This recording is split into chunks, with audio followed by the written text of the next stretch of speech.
Weekend ദിവസം എന്തെങ്കിലും ഒരു സ്പെഷ്യൽ വേണമല്ലോ. അപ്പോൾ ഇന്ന് ബട്ടർ ചിക്കനാണ് ഉണ്ടാക്കുന്നത്. അപ്പോൾ ഇത് ഉണ്ടാക്കി വെച്ചിട്ട് വേണം എനിക്ക് പള്ളിയിലേക്ക് പോകാനായിട്ട്. ഞങ്ങൾക്ക് ഇവിടെ വെള്ളിയാഴ്ച ദിവസമാണ് പള്ളിയിൽ സൺഡേ സ്കൂളും കുർബാനയൊക്കെ ഉള്ളത്. പിന്നെ ബട്ടർ ചിക്കൻ്റെ റെസിപ്പി ഞാൻ ഒരുപാട് പ്രാവശ്യം കാണിച്ചു തന്നുകൊണ്ട് ഡീറ്റെയിൽ ആയിട്ടൊന്നും ഞാൻ പറയുന്നില്ല. പിന്നെ എല്ലാവർക്കും അറിയാമല്ലോ, യൂട്യൂബിലൊക്കെ ഇതിൻ്റെ വീഡിയോസൊക്കെ ഒരുപാടുണ്ട്. എനിക്ക് പണ്ട് തൊട്ടേ കുക്കിംഗ് എന്ന് പറയുന്നത് ഭയങ്കര ഇഷ്ടമാണ്. അത് എന്നെ അറിയുന്നവർക്കൊക്കെ നന്നായിട്ട് അറിയാം. പിന്നെ ഈ പുതിയ പുതിയ റെസിപ്പീസൊക്കെ ആണെങ്കിൽ പ്രത്യേകിച്ച് അത് ട്രൈ ചെയ്യാനും ഭയങ്കര ഇഷ്ടമാണ്. അപ്പോൾ ഈ ഒരു റെസിപ്പീസൊക്കെ ആണെങ്കിൽ ഞാൻ ഇവിടെ വന്നിട്ട് പഠിച്ചതാണ്. എൻ്റെ ചെറുപ്പകാലത്താണെങ്കിൽ ഏഷ്യാനെറ്റിലെ എല്ലാ ദിവസവും വൈകുന്നേരം ഒരു കുക്കിങ്ങിൻ്റെ പ്രോഗ്രാം വരാറുണ്ടായിരുന്നേ. അപ്പോൾ അതിൻ്റെ പേര് ഞാനിപ്പോൾ ഓർക്കുന്നില്ല. എൻ്റെ ഒരു കാലഘട്ടത്തിലുള്ളവർക്കൊക്കെ നന്നായിട്ട് അറിയായിരിക്കും. ആ ഒരു പ്രോഗ്രാമിൽ കാണുന്ന എന്തെങ്കിലുമൊക്കെ റെസിപ്പീസ് വീട്ടിൽ ട്രൈ ചെയ്യാൻ പറ്റുമെന്നുണ്ടെങ്കിൽ അത് ഞാൻ ട്രൈ ചെയ്തിട്ട് എല്ലാവർക്കും കൊടുക്കാറുണ്ടായിരുന്നു. അപ്പം അന്ന് മുതലേ കുക്കിംഗ് ഭയങ്കര ഒരു ഇഷ്ടമാണ്.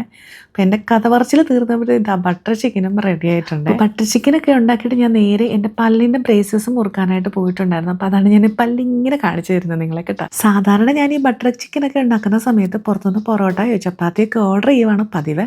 പിന്നെ എനിക്ക് തോന്നിയത് ബട്ടർ നാൻ ഉണ്ടാക്കിയാലോ എന്നുള്ള മെനക്കെട്ട പരിപാടിയാണെങ്കിലും ഒന്ന് ട്രൈ ചെയ്ത് നോക്കിയാലേ അറിയത്തുള്ളൂ അത് ശരിയാകുമോ ഇല്ലയോ എന്നുള്ളത്. അപ്പം അതിന് വേണ്ടിയുള്ള കുഴക്കലാണ്. പിന്നെ ഇവിടെ ഇപ്പോൾ മമ്മിയും കൂടി ഉള്ളത് കൊണ്ട് പുതിയ പുതിയ ഐറ്റംസ് ഒക്കെ ഉണ്ടാക്കിയിട്ട് മമ്മിക്ക് കൊടുക്കാനും എനിക്ക് ഭയങ്കര ഇഷ്ടമാണ്. കാരണം മമ്മി നാട്ടിൽ ചെന്ന് കഴിഞ്ഞാൽ ഒറ്റയ്ക്ക് ആയതുകൊണ്ട് മമ്മി വലിയ ഫുഡൊന്നും ഉണ്ടാക്കത്തൊന്നുമില്ല. എന്തെങ്കിലും ഒരു കഞ്ഞി അച്ചാറുമായിട്ട് ആളങ്ങ് കഴിഞ്ഞു കൂടും.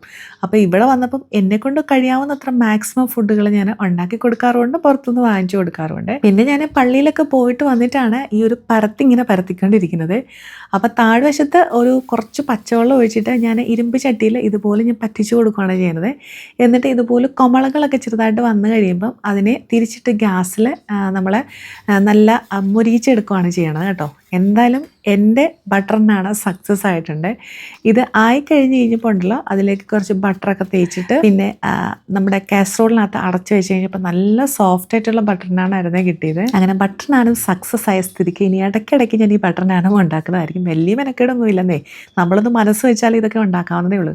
കാരണം നല്ല സോഫ്റ്റ് ആയിട്ടുള്ള ബട്ടർ നാനായിരുന്നു. സത്യം പറഞ്ഞാൽ ഇത്രയും മെനക്കെട്ടിട്ട് ഇത് സക്സസ് ആയപ്പം ഭയങ്കര സന്തോഷമായിരുന്നു. അപ്പോൾ ഇന്നത്തെ ഞങ്ങളുടെ ഡിന്നർ അടിപൊളിയായിരുന്നു. ബട്ടർ ചിക്കനും ബട്ടർ നാനും. അപ്പോൾ എല്ലാവരും ഇതുപോലെ ഒന്ന് ട്രൈ ചെയ്യണമെന്നൊന്നും ഞാൻ പറയണില്ല. കാരണം ഞാനിതിൻ്റെ റെസിപ്പി നിങ്ങൾക്ക് പറഞ്ഞു തന്നിട്ടില്ലല്ലോ. എപ്പോഴെങ്കിലും റെസിപ്പി പറഞ്ഞു തരാനുള്ള അവസരം കിട്ടുമ്പം ഞാൻ പറഞ്ഞുതരാം കേട്ടോ. അപ്പം നല്ല ടേസ്റ്റ് ഉണ്ടായിരുന്നു. അപ്പോൾ താങ്ക്